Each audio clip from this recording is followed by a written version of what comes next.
Oh, hey guys! Welcome back to my channel!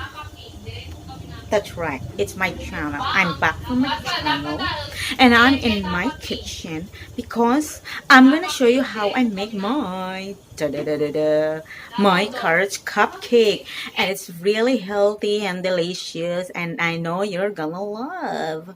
So if you wanna know how I make, and please keep on watching and stay tuned.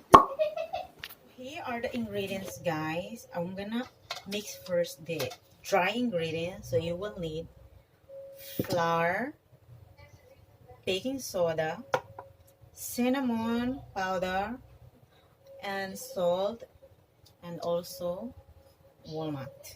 Yes, walnut, guys. And then we're gonna mix it together. Make sure you sift it like that and like that.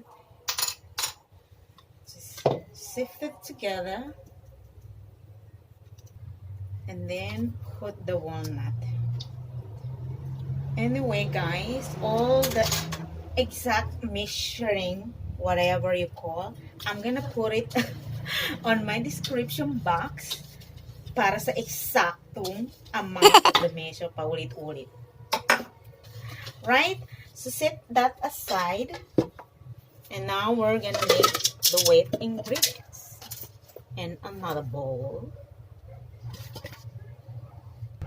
So for the wet ingredients, guys, you will need 2 large eggs, sugar, pineapple chunk.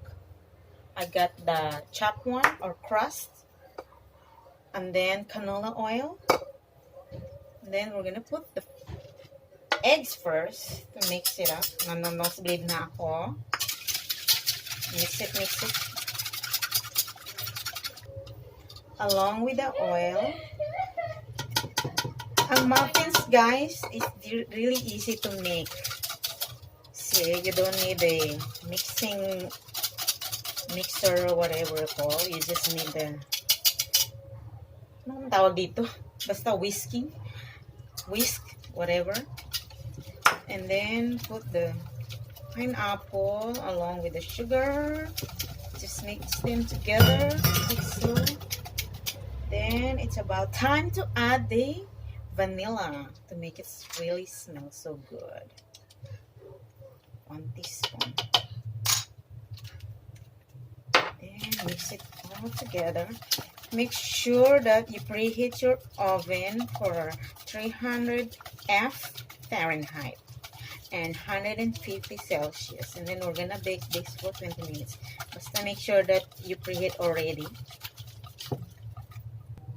And then put the carrots. Guys, sorry for my camera. Hindi pa nag-upgrade ang aking camera. Still cellphone pa rin ang gamit. So, sorry for the shadow that you see there. Alright, and then we're gonna mix it all together to the dry ingredients. Just like so. Diba? Madali lang siya. I need spatula. Mix them together. Just like so. And voila! This muffin cupcakes makes only 12 pieces. Yes, 12 lang siya, guys. It really smells so good. So this is how I make it. It's really easy, diba? Just mix it all together. And now I'm gonna put it in my muffin cups over there. Char. And I'm using my ice cream scoop. Yes. And voila! Diba? Mabilis lang siya. This one goes to the sink. And now, time to put on the oven for 18 to 20 minutes, depending on your oven. So I already preheat my oven. And now I'm gonna put it in my oven. Oven is nice and hot. Right there. And then wait till it's done. And then, guys, I will make the cream cheese frosting in different video because it's gonna really long video. I know you're gonna be boring, and yeah, the cream cheese frosting I will make a different video. Ulit-ulit. It's been 20 minutes exactly. Nag-alarm na yung cellphone ko. Pag walang sumama dyan, it means it's been nice and cooked. Ta-da! It's cooking! So I turn it up my oven. I just take it out. Hindi ko makuha kasi hawak ng camera. So, ta-da! I wish you could smell this, guys. It really smells so good. I just put in my wire rack. Let it cool for 10 to 15 minutes. And then I'm gonna put the frosting. So, stay tuned, guys. Now, guys, I'm gonna put the cream cheese on my carrots cupcake. Look at that. This is the one I just made. I separate the video, guys. If you wanna know how I make, then please keep on watching. I mean, watch in my other video. So now I'm gonna put the practice. I'm gonna put the cream cheese frosting on my muffins, carrots muffins. So practice lang, guys. This is how I make. Just like that, and just circle around. Voila! Diba? Ta-da! Isusum ko nga para makita. Ha! I can't. So, ito na nga, pangalawa. Just like that. Ba, start. Circle around. There.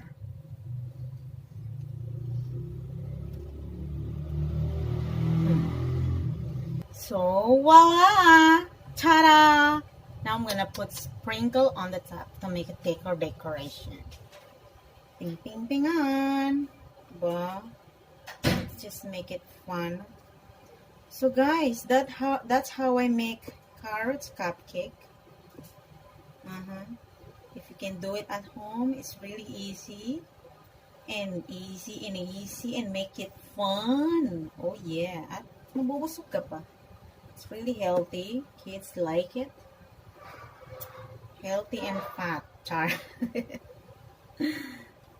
Healthy and fat at the same time. Charot. Ta-da! Time to drink my green tea with my homemade carrot cupcake. Char! Picky man time! So what do you think, Joe? And delicious. Oh yeah!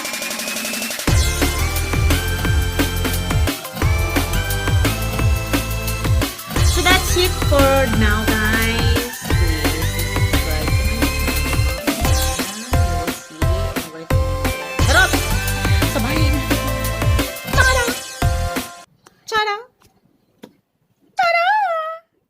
Final na to. Bye!